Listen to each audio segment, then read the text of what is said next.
Hi friends, ಎಲ್ಲರೂ ಹೇಗಿದ್ದೀರಾ? ಎಲ್ಲರಿಗೂ ನಮಸ್ಕಾರ. ಎಲ್ಲರೂ ಚೆನ್ನಾಗಿದೆ ಅಂತ ಭಾವಿಸ್ತೀನಿ. ನಾನಿವತ್ತು ಲೆಮನ್ ಗಾರ್ಲಿಕ್ ಸೋಯಾ ಚಂಕ್ಸ್ದು ರೆಸಿಪಿ ಮಾಡ್ತಾಯಿದ್ದೀನಿ. ಹೈ ಪ್ರೋಟೀನ್ ರೆಸಿಪಿ ಇದು. ತುಂಬ ಈಸಿಯಾಗಿ ಮತ್ತು ತುಂಬ ಟೇಸ್ಟಿಯಾಗಿ ಕೂಡ ಇರುತ್ತೆ. ಹೆಲ್ತ್ಗೆ ಒಳ್ಳೆಯದು, ಪ್ರೋಟೀನ್ ಚೆನ್ನಾಗಿರುತ್ತೆ. ವಾರಕ್ಕೊಂದು 2 ದಿನ ಮಾಡ್ಕೊಂಡು ತಿಂದರೆ ಒಳ್ಳೆಯದಿದು. ಮಕ್ಕಳಿಗೂ ಒಳ್ಳೆಯದು, ದೊಡ್ಡವ್ರಿಗೂ ಒಳ್ಳೆಯದು. ಫಸ್ಟು ಬಿಸಿನೀರಿಗೆ ಸೋಯಾ ಚಂಕ್ಸ್ನ ಹಾಕ್ಕೊಂಡು ಸ್ವಲ್ಪ ಮೆತ್ತು ಮಾಡ್ಕೊಳ್ಬೇಕು. ಸ್ವಲ್ಪ ಉಪ್ಪು ಹಾಕ್ಕೊಂಡು ಬೇಯಿಸ್ಕೊಂಡ್ರೆ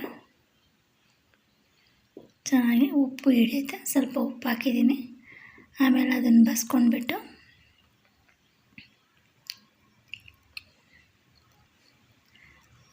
ನೀರು ಹಿಂಡ್ಕೋಬೇಕು ಚೆನ್ನಾಗಿ. 1-2 ನಿಮಿಷ ಬಿಸಿನೀರಿಗೆ ಹಾಕಿದ್ರೆ ಅದು ಮೆತ್ತಗೆ ಹೋಗುತ್ತೆ. ಆಮೇಲೆ ಅದನ್ನು ಬಸ್ಬಿಟ್ಟು ನೀರು ಹಿಂಡ್ಕೋಬೇಕು. ಹೆಲ್ತಿಗೂ ತುಂಬ ಒಳ್ಳೆಯದು, ಹೈ ಪ್ರೋಟೀನ್ ಇರುತ್ತೆ. ಈ ವರ್ಕೌಟ್ ಮಾಡೋರೆಲ್ಲ ಜಾಸ್ತಿ ತಿಂತಾರೆ ಇದನ್ನು.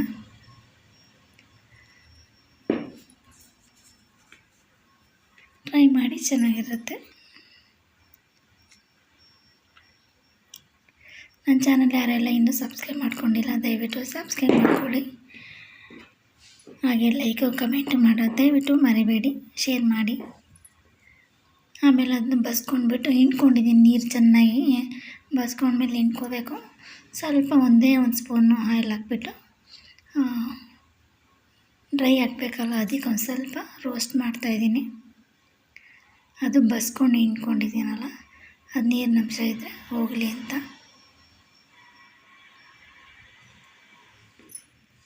ತುಂಬ ಟೇಸ್ಟಿಯಾಗಿರುತ್ತೆ, ತುಂಬ ಚೆನ್ನಾಗಿರುತ್ತೆ, ಒಳ್ಳೆ ಹೆಲ್ತಿಗೆ ಕೂಡ ಒಳ್ಳೆಯದು. ಆಮೇಲೆ ಅದನ್ನು ಹುರ್ಕೊಂಡ್ಮೇಲೆ ಕಾರ್ನ್ಫ್ಲೋರು ಹಾಕ್ಕೊತಾ ಇದ್ದೀನಿ. 1-2 ಸ್ಪೂನ್ ಕಾರ್ನ್ಫ್ಲೋರು, ಆಮೇಲೆ ಉಪ್ಪು, ಆಮೇಲೆ ಖಾರದ ಪುಡಿ ಹಾಕ್ಕೊತಾ ಇದ್ದೀನಿ. ಖಾರ ಜಾಸ್ತಿ ಬೇಕಂದರೆ ಜಾಸ್ತಿ ಕೂಡ ಹಾಕ್ಕೋಬೋದು. ಆಮೇಲೆ ಚೆನ್ನಾಗಿ ಮಿಕ್ಸ್ ಮಾಡ್ಕೋಬೇಕಿದು.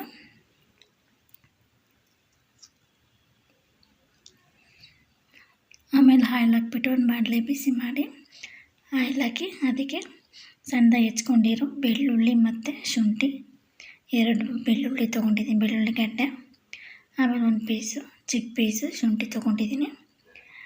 ಅದನ್ನ ಫ್ರೈ ಮಾಡಬೇಕು. ಬೇಕಾದರೆ ನೀವು ಈರುಳ್ಳಿ ಕೂಡ ಸಣ್ಣದಾಗಿ ಹೆಚ್ಚಾಕೋಬೋದು. ನಾನು ಈರುಳ್ಳಿ ಹಾಕಿಲ್ಲ, ಇಲ್ಲಿ ಬೆಳ್ಳುಳ್ಳಿ ಹಾಕಿ ಮತ್ತು ಸ್ವಲ್ಪ ಹಸಿಮೆಣಸಿನ್ಕಾಯಿ ಹಾಕಿ ಆಮೇಲೆ ಶುಂಠಿ ಬೆಳ್ಳುಳ್ಳಿ ಪೇಸ್ಟ್ ಒಂದು ಸ್ವಲ್ಪ ಹಾಕ್ಕೊತಾ ಇದ್ದೀನಿ.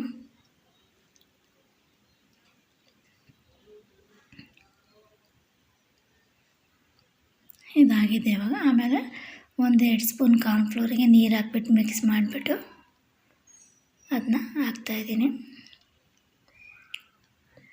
ಜಾಸ್ತಿ ಹಾಕೊಂಡ್ರು ಚೆನ್ನಾಗಿರುತ್ತೆ. ನೀರು ಸ್ವಲ್ಪ ಜ್ಯೂಸಿ ಥರ ಇರುತ್ತೆ. ಅದು ಚಂಕ್ಸು ಕುಟ್ಕೊಂಡ್ಬಿಡುತ್ತೆ ನೀರು. ಫುಲ್ಲು ಡ್ರೈ ಇದ್ದರೆ ಅಷ್ಟೊಂದು ಚೆನ್ನಾಗಿರಲ್ಲ, ಈ ಥರ ಚೆನ್ನಾಗಿರುತ್ತೆ. ಆಮೇಲೆ ಪೆಪ್ಪರ್ ಪೌಡರು ಸ್ವಲ್ಪ ಎಲ್ಲ ಮಸಾಲೆ ಪೌಡರ್ ಹಾಕ್ಕೊತಾ ಇದ್ದೀನಿ. ಹಾಕ್ಕೊಂಡಿಲ್ಲ ಅಂದರೂ ನಡೆಯುತ್ತೆ, ಪೆಪ್ಪರ್ ಒಂದು ಹಾಕ್ಕೊಂಡ್ರೆ ಸಾಕು. ಎಲ್ಲ ಪೌಡರು, ಪೆಪ್ಪರ್ ಪೌಡರು, ಆಮೇಲೆ ಗರಂ ಮಸಾಲ, ಧನಿಯಾ ಪೌಡರು, ಸ್ವಲ್ಪ ಚಿಟಿಕೆ ಉಪ್ಪು, ಬೇಕಾದ್ರೆ ಇನ್ನೂ ಸ್ವಲ್ಪ ಖಾರದ ಪುಡಿ ಹಾಕ್ಬಿಟ್ಟು ಒಂದು ಸ್ವಲ್ಪ ಫ್ರೈ ಮಾಡಿ ಆಮೇಲೆ ಏನು ಸೋಯಾ ಚಂಕ್ಸ್ ಥರ ಮಿಕ್ಸ್ ಮಾಡಿಕ್ಕಿದ್ವಲ್ಲ, ಖಾರ ಎಲ್ಲ, ಕಾರ್ನ್ಫ್ಲೋರ್ ಎಲ್ಲ, ಅದನ್ನ ಹಾಕ್ಬಿಟ್ಟು ಸ್ವಲ್ಪ ಮಿಕ್ಸ್ ಮಾಡಿ 1 ನಿಮಿಷ.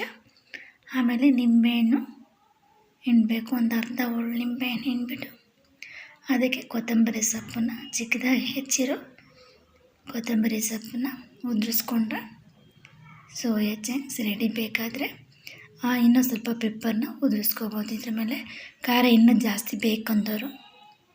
ಇದು ಇಷ್ಟೇ ಸಿಂಪಲ್ ರೆಸಿಪಿ. ಟೇಸ್ಟಿಯಾಗಿ ಕೂಡ ಇರುತ್ತೆ.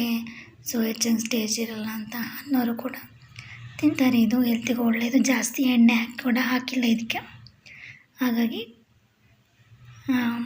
ಎಣ್ಣೆ ಅಂಶ ಜಾಸ್ತಿ ಇರಲ್ಲ, ಹೆಲ್ತಿಗೆ ಒಳ್ಳೆಯದು, ಟೇಸ್ಟಿಯಾಗಿ ಕೂಡ ಇರುತ್ತೆ. ಒಮ್ಮೆ ಟ್ರೈ ಮಾಡಿ. ಇದೇ ಥರ ವೀಡಿಯೋಸ್ಗಾಗಿ ನನ್ನ ಚಾನಲ್ನ ಸಬ್ಸ್ಕ್ರೈಬ್ ಮಾಡ್ಕೊಳ್ಳಿ, ಲೈಕು ಕಮೆಂಟು ಶೇರ್ ಮಾಡಿ. ಮುಂದೆ ಬರೋ ವಿಡಿಯೋಗೆಲ್ಲ ಸಪೋರ್ಟ್ ಮಾಡಿ. ಎಷ್ಟು ಟೇಸ್ಟಿಯಾಗಿರುತ್ತೆ, ಎಷ್ಟು ಕಲರ್ಫುಲ್ಲಾಗಿದೆ. ಇನ್ನೊಂದು ಕೂಡ ಹಾಕಿದ್ದೀನಿ, ಇದೇ ಥರ ಸಿಂಪಲಾಗಿ ಮಾಡಿರೋದು ಹಾಕಿದ್ದೀನಿ. ಅದನ್ನ ನೋಡಿ ಈ ವಿಡಿಯೋ ಅದು ಇದೆ. Thank you so much.